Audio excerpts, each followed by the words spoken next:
Hello, everyone. Welcome back.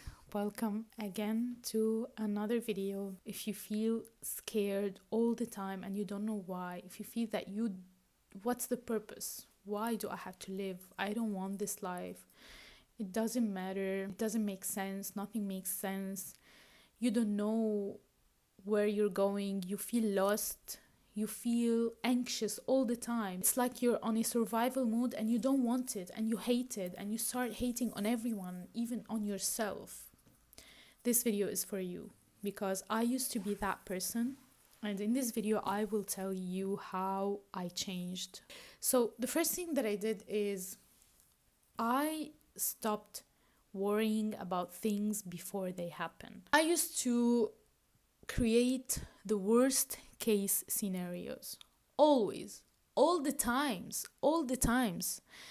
If I had exam, I used to dwell that I failed before even doing the exam. If I anything that was going on in my life, I used to create the worst case scenario and start stressing and feeling anxious and imagining things that nobody can ever imagine. Situations that are, even if I talk to my friends about them, they'll be like, are you crazy? How did you think this way? How did you ever think that this could happen? And guess what? Nothing of what I imagined, nothing of what I was scared of happened. Nothing. It was just in my mind. So I stopped that. I really stopped that. I mean, I still sometimes go in that spiral, in that direction, but I realize it instantly. What am I saying? What am I imagining? I start talking to my mind like, stop doing that. You know what? I realized that I'm a very creative person. I could have been a movie director or a movie creator or whatever, because of how big, how huge my imagination is. But I was directing it in the wrong direction, just to create horror movies for myself and be scared of them without even happening in my life. And that's not the goal of your mind. That's not the purpose of your mind. Now, a very important thing that I should say, because I mean, I study neuroscience, so I know about the brain. When your brain is used to such situations, when your mind is used to create worst case scenarios, is used to anxiety and stress, it changes. If you have chronic stress, your mind is different anatomically and physiologically. It's different from a person who doesn't have chronic stress or chronic anxiety. So I know that it's not easy, because then you will have to really work very hard and on a prolonged period of time in order to get rid of those things. But you can do it. You can do it the way I did it. Start small. Start by being conscious and aware of your thoughts. When you are scared of something, no matter what it is, no matter if it's not happening right now, if this thing is not happening right now. For example, you're scared of a disease, but right now you're not sure that you have this disease, or you're scared that you are going to break up. But right now your relationship is going good. So why dwelling?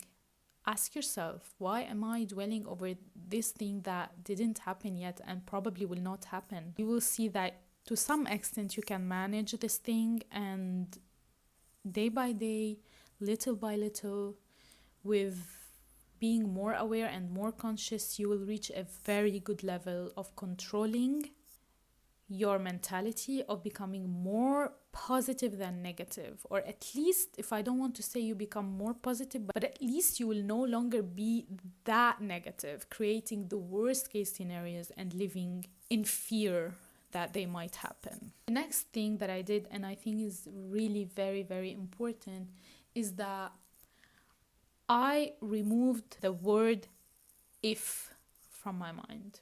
No such thing as if. Because, I mean, I'm a perfectionist. I always used to be a perfectionist my entire life. And it's not good. Because then you do not accept failure. You do not accept that you did mistakes. You will self-sabotage in ways that you will kill yourself alive. You will stop living. You will just live with regrets. If I did that, if I said that, if I behaved in another way, if I studied more, if I studied less, if this happened, if that happened. No, there's no such thing as if.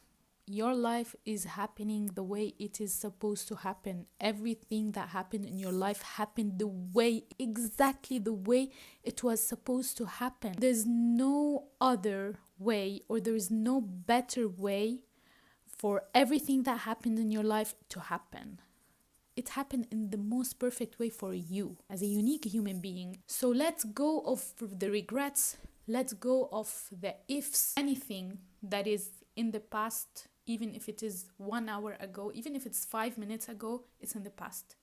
It's in the past. It doesn't matter. You did mistake, you hurt someone, whatever happened, it's in the past. If there is a lesson from what happened, take it, and that's it. One day in the future, maybe when you are 40, 50, 60 years old, you will realize it. You will have this clarity that the timeline of your life is the perfect one for you. Let go of this burden, because I know that this is something that is very difficult to hold. If you are an overthinker, you overthink everything, every word that you say, and it's not good. If you keep thinking about the past or about what you did a day ago, a year ago, a month ago, whatever, it doesn't help.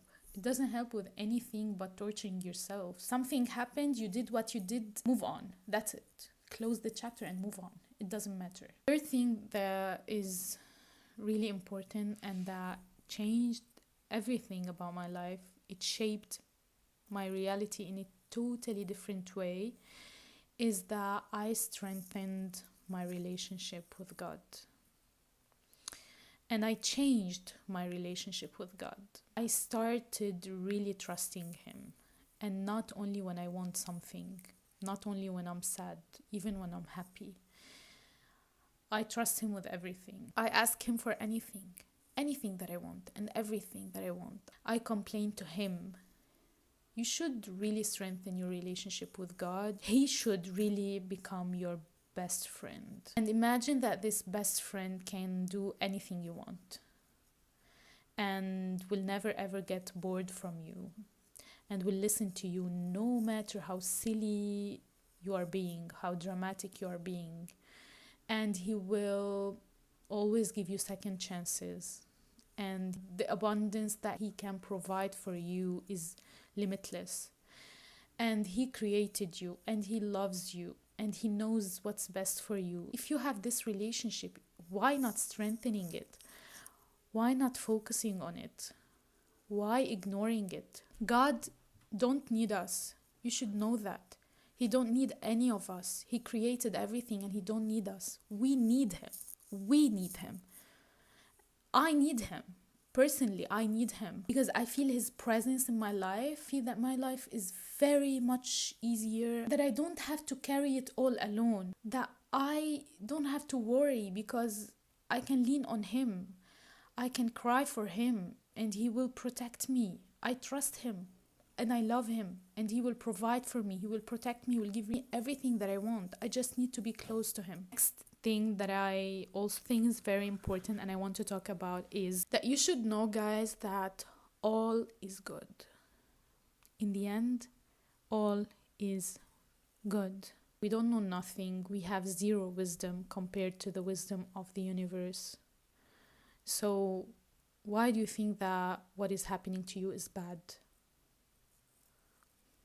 It's all good. It's how it is supposed to happen. So don't freak out. Don't panic. I know that sometimes it's really difficult to think this way when you are inside the problem, when something really hurtful is happening to you. It's very hard to think that it's good. But try to trust. Try to think this way. Try to think that in the end, all is good. Even if you cannot see it right now, but in the end you will see it. It's all good. A lot of things that in the moment we think they are the best thing that ever happened to us, turns out in the end that they were the worst, even though we thought they were the best. So why now that you think this thing is bad for you, why you cannot think that in the end you will realize it's good? Last thing that I want to say is, guys, be kind to yourself. Overthinkers, perfectionists,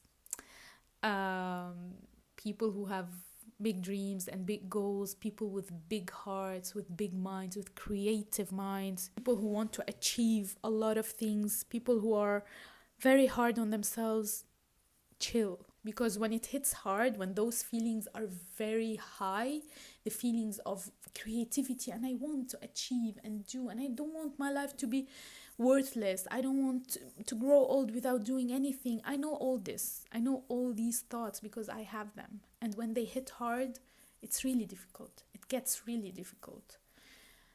But every time you have those feelings, you have those thoughts, always choose kindness. Be kind to yourself. Don't sabotage yourself. If there is something that you don't like about yourself, about your character, about how you speak, how you talk, whatever, be kind to yourself. Do not expect at any moment that you will become perfect. We are very much far away from perfection. Very much. Nobody is perfect. Trust me, nobody has it all. Even if they seem that they are goddesses on earth, it's not the truth. You don't know anything. You don't know the battle that everyone is living but hiding. So be kind to yourself and never ever have the thought that someone is perfect, or do not even compare yourself to others at the first place. But if you think that perfection exists, you are totally wrong. It does not exist. Alright guys, that's it for today's video. I hope you enjoyed or learned anything, and I will see you in the next one. Goodbye.